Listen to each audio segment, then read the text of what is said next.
Philip Houston, Michael Floyd, dan Susan Carnicero.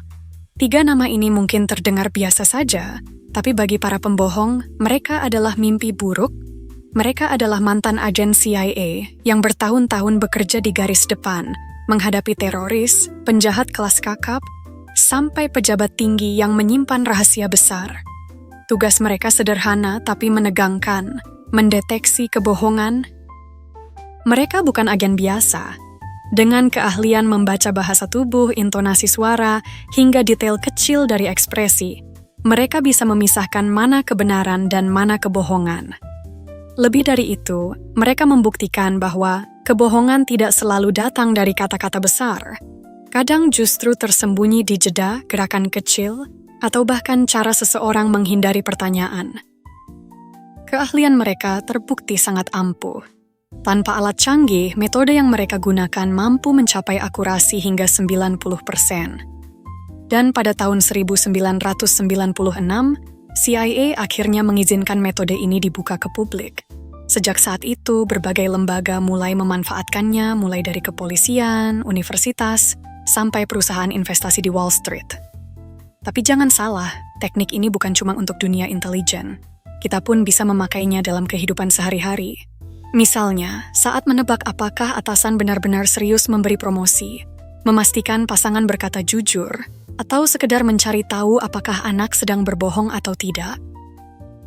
Masalahnya, meski kebohongan sering kita temui, kemampuan kita mendeteksinya justru sangat rendah. Faktanya, manusia bisa berbohong 10-20 kali setiap hari, tapi kebanyakan dari kita tidak sadar kapan itu terjadi. Kenapa begitu? Karena kita tidak terbiasa membaca komunikasi dengan benar. Otak kita kesulitan memproses kata-kata sekaligus bahasa tubuh secara bersamaan. Kita sering hanya fokus pada satu sisi, sementara sinyal penting lain terlewat. Ditambah lagi, satu perilaku bisa memiliki banyak arti, membuat kebohongan semakin sulit dikenali. Di video ini, kita bakal kupas tuntas 7 jurus jitu anti pembohong ala CIA yang diungkap dalam buku Spy the Lie. Metode yang dulu cuma dipakai agen rahasia, sekarang bisa kamu pelajari buat dipakai sehari-hari. Jadi, tonton sampai habis ya. Siapa tahu setelah ini kamu jadi lebih jago nangkep mana yang jujur, mana yang cuman akal-akalan. Teknik pertama, emosi adalah kunci. Kebohongan tidak selalu muncul dari kata-kata. Seringkali yang paling mudah membocorkan kebenaran adalah emosi. Seperti wajah, gerakan mata, senyum, atau raut sedih. Itu semua bisa jadi sinyal. Orang yang jujur biasanya emosinya sinkron dengan apa yang mereka ucapkan. Misalnya, mereka senang, mukanya akan ikut tersenyum secara alami. Sedih, mata dan bibir akan menunjukkan kesedihan. Tapi orang yang bohong, kadang emosinya telat muncul atau malah tidak muncul sama sekali. Ekspresi asli biasanya muncul dalam sepersekian detik, sebelum ditutupi dengan topeng yang dibuat-buat. Contohnya, seseorang bilang dia senang, tapi wajahnya datar, atau mengaku sedih, tapi senyumnya malah muncul. Pada tahun 2002, CIA melakukan interogasi terhadap seorang pria yang dicurigai terlibat dalam kegiatan teroris di Timur Tengah. Selama sesi interogasi, pria tersebut membantah keterlibatannya dalam serangan yang terjadi, tapi ekspresinya datar dan kaku. Beberapa detik kemudian, ia mencoba menampilkan kesedihan, namun gerakannya terlihat tertunda dan tidak natural. Dari sinyal ini, agen CIA langsung menyadari bahwa emosinya tidak sinkron dengan ucapannya, dan setelah penyelidikan lebih lanjut, terbukti bahwa ia memang terlibat dalam perencanaan serangan. Contoh ini menegaskan bahwa emosi yang tidak sesuai dengan kata-kata dapat menjadi petunjuk penting dalam mendeteksi kebohongan. Dalam konteks interogasi, kemampuan untuk membaca ekspresi wajah dan memahami emosi yang mendasarinya sangat krusial. Hal ini juga berlaku dalam kehidupan sehari-hari, seperti dalam hubungan pribadi atau profesional, di mana memahami emosi orang lain dapat membantu kita menilai kejujuran mereka. Misalnya, kamu mau tahu perasaan asli pacarmu. Kamu lupa hari anniversary dan bertanya, "Kamu beneran nggak marah kan?" Dia bilang, "Enggak kok," tapi wajahnya tebal kayak pintu berangkas. Baru beberapa detik kemudian muncul senyum yang terlihat dipaksakan. Itu tandanya dia sebenarnya kesal, dan kamu harus cepat minta maaf sebelum suasana jadi makin panas. Di kantor, rekan kerja bilang santai soal deadline, tapi matanya gelisah, bibir bergetar, atau ia terus memainkan pulpen tanpa sadar. Itu sinyal bahwa sebenarnya dia khawatir atau menunda pekerjaan, meski kata-katanya terdengar tenang. Di rumah, anak bilang sudah belajar untuk ujian, tapi matanya melirik ke ponsel atau senyumnya muncul terlambat saat bilang, "Aku siap kok." Itu pertanda emosi tidak sinkron dengan ucapannya. Kemungkinan dia belum siap. Intinya, kata-kata bisa dibohongi, tapi emosi yang tulus sulit dipalsukan. Semakin sering kamu memperhatikan ekspresi spontan, semakin tajam instingmu untuk membaca kebohongan di sekitar. Teknik kedua, Rule of Three. Banyak orang percaya kalau tanda orang bohong itu gampang dikenali. Katanya, mereka pasti gugup, suaranya gemetar, atau enggak berani menatap mata. Padahal kenyataannya, justru banyak pembohong kelas kakap yang terlihat sangat tenang. Mereka bisa santai, tatap mata dengan percaya diri, bahkan kadang kelihatan lebih meyakinkan daripada orang jujur. Ironisnya, orang jujur malah sering tampak gugup. Bisa karena takut nggak dipercaya, atau karena kondisi psikologisnya sedang tertekan. Nah, disinilah CIA punya pendekatan lain yang disebut Rule of Three. Intinya simple, jangan cuma lihat satu tanda. Cari minimal 3 tanda aneh yang muncul dalam waktu 5 detik setelah kamu kasih pertanyaan. Kalau ada 1 tanda, abaikan dulu. Kalau ada 2, catat. Tapi kalau sampai 3 tanda muncul sekaligus, barulah kamu boleh curiga. Contoh nyatanya kasus Abu Zubaidah, awal 2000-an. CIA pernah menginterogasi Abu Zubaidah, salah satu tokoh Al-Qaeda. Mereka ingin memastikan apakah dia masih punya kontak dengan sel teroris tertentu. Pas ditanya, sinyal pertama langsung muncul. Dia jawab dengan kalimat defensif, "Saya nggak tahu apa-apa, kalian salah orang." Beberapa detik kemudian, sinyal kedua muncul. Dia ketawa kecil sambil geleng-geleng kepala, kayak berusaha nunjukin kalau tuduhan itu konyol. Lalu datang sinyal ketiga. Dia buru-buru ngelantur ngomong soal kesehatan dirinya yang lagi sakit, keluar dari topik utama. 3 sinyal itu muncul dalam hitungan detik setelah pertanyaan dilontarkan. Dari situlah CIA yakin ada yang ditutup-tutupi. Setelah penyelidikan lebih dalam, terbukti benar. Dia masih punya jaringan komunikasi aktif dengan kelompok teroris di luar negeri. Kamu tentu bisa pakai teknik ini. Misalnya, kamu mau tahu kenapa rekan kerjamu telat datang ke meeting pagi ini. Kamu lagi di kantor. Jam udah nunjukin lewat 30 menit dari waktu meeting. Tapi ada satu rekan kerja yang baru nongol. Dan kamu penasaran kenapa bisa telat. Pertanyaan pertama kamu lempar dengan santai.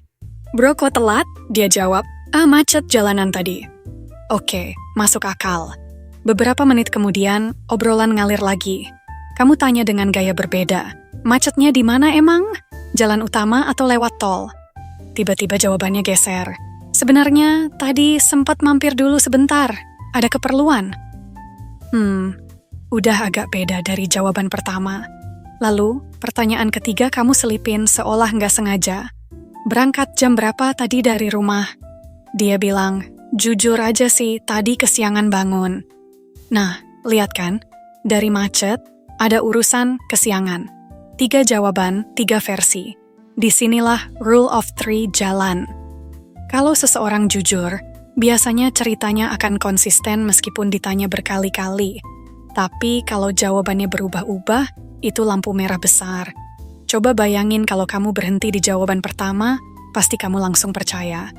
Tapi dengan teknik ini, kebohongan yang awalnya rapi bisa kebuka pelan-pelan. Teknik ketiga, overly specific atau overly vague. Menurut CIA, pembohong sering jatuh ke 2 hal saat menjawab pertanyaan, terlalu spesifik atau terlalu kabur. Jawaban yang terlalu detail biasanya dimaksudkan untuk meyakinkan lawan bicara, sementara jawaban yang kabur dipakai untuk menghindari pengakuan atau tanggung jawab. Sekarang kita masuk ke tanda pertama, yaitu overly specific atau terlalu spesifik, yang cukup mudah dikenali. Pembohong seringkali berusaha terlihat meyakinkan dengan cara memberikan jawaban yang terlalu detail, bahkan melebihi apa yang seharusnya mereka ketahui.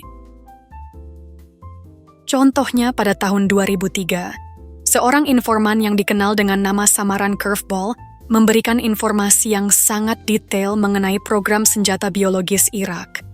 Ia mengklaim bahwa Irak memiliki laboratorium senjata biologis bergerak yang dipasang di truk. Informasi ini sangat spesifik, mencakup lokasi, desain, dan operasional laboratorium tersebut.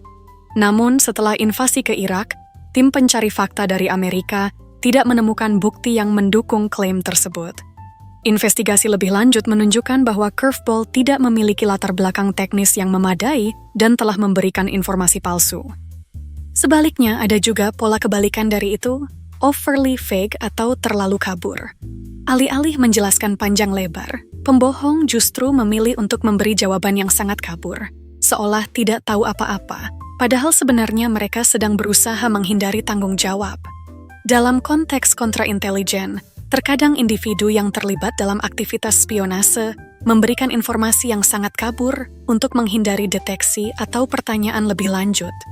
Misalnya, seorang agen yang ditangkap mungkin memberikan jawaban umum seperti, "Saya hanya mengikuti perintah," atau "Saya tidak tahu detailnya."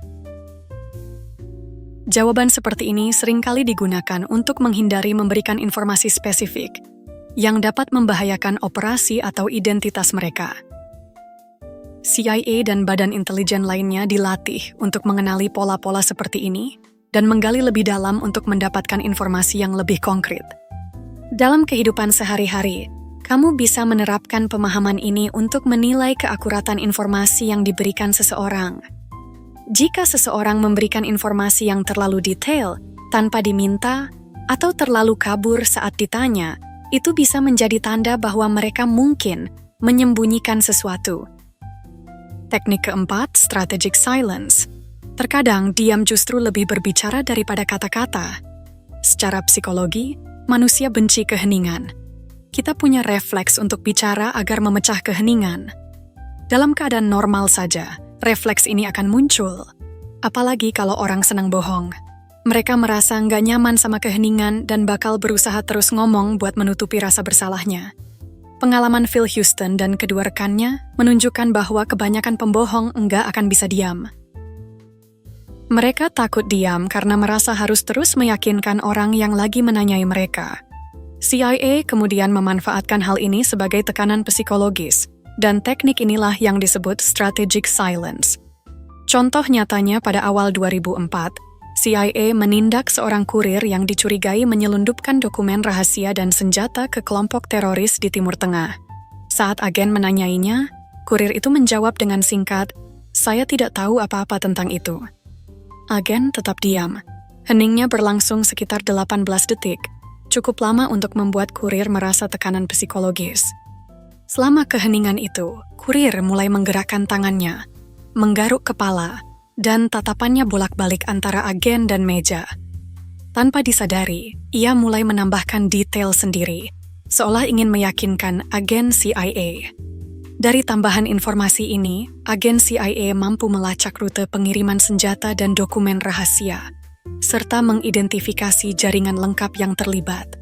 Strategi diam beberapa detik ini berhasil membuat tersangka secara perlahan membuka diri tanpa tekanan fisik atau ancaman langsung.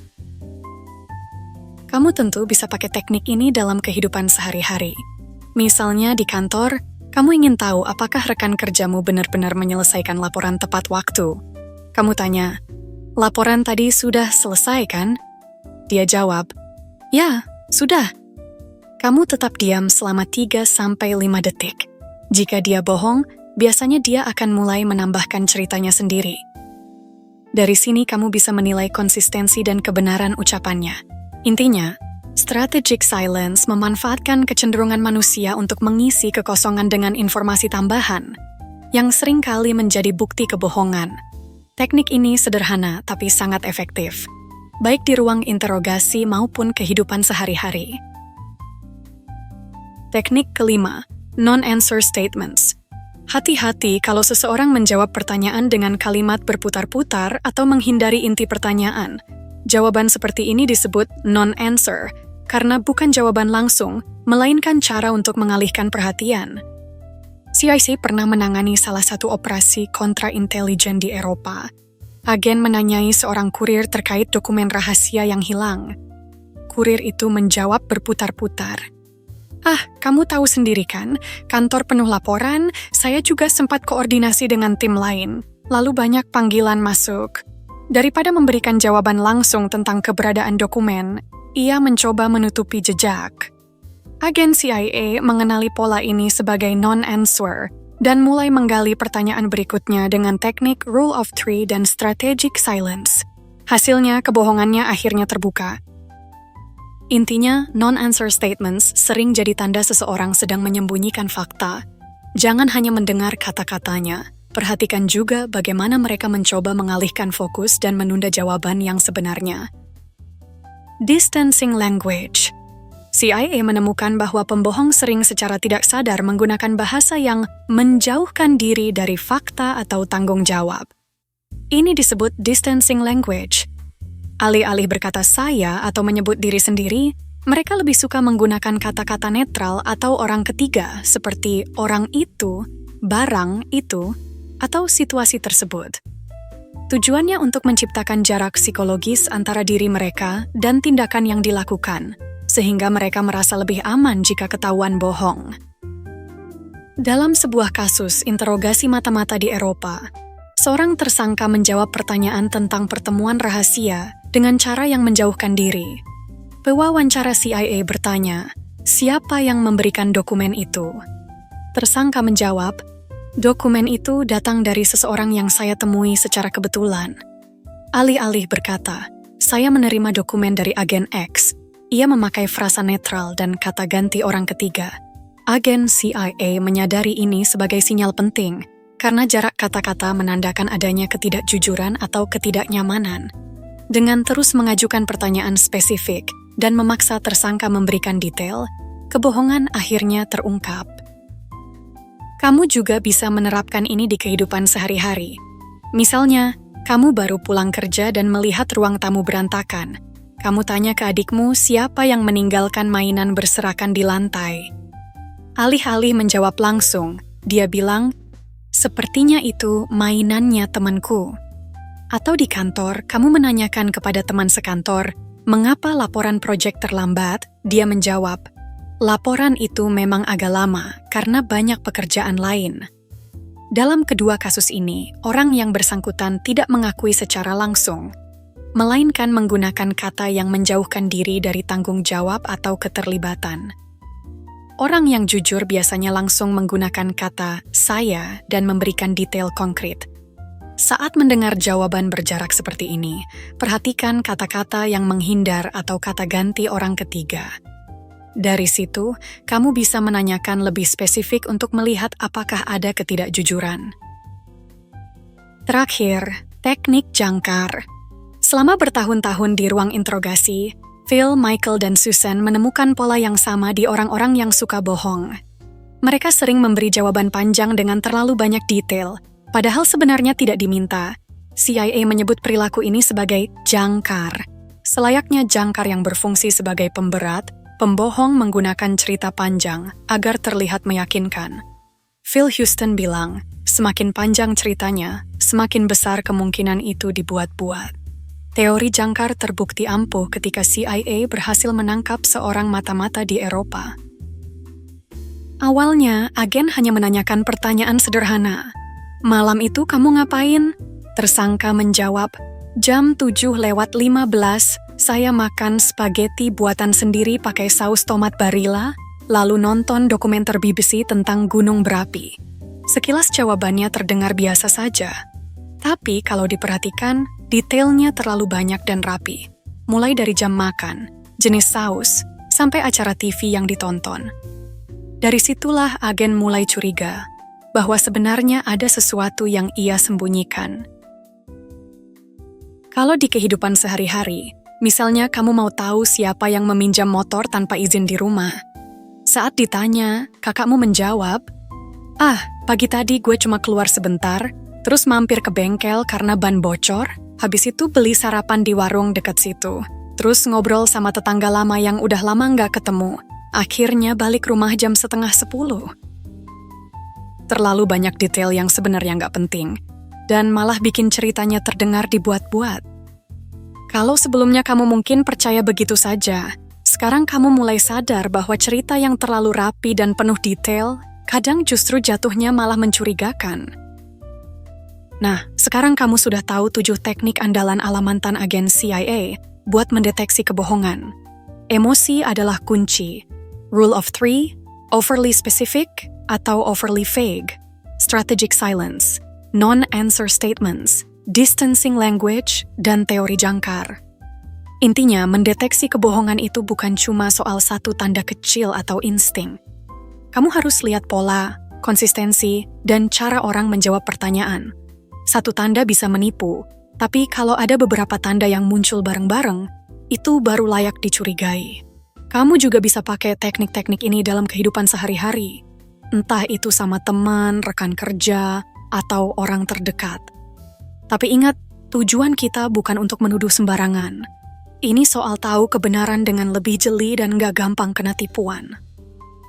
Semakin sering kamu latihan, semakin peka kamu terhadap tanda-tanda ini. Jadi mulai sekarang, perhatikan kata-kata, ekspresi, dan detail orang lain. Dengan sabar dan teliti, kamu bisa tahu kapan mereka jujur dan kapan ada yang disembunyikan, tanpa harus jadi detektif profesional. Kalau kamu merasa video ini bermanfaat, jangan lupa tekan like dan bagikan ke teman-temanmu yang mungkin perlu tahu tips ini. Terima kasih sudah menonton, dan sampai jumpa di video berikutnya.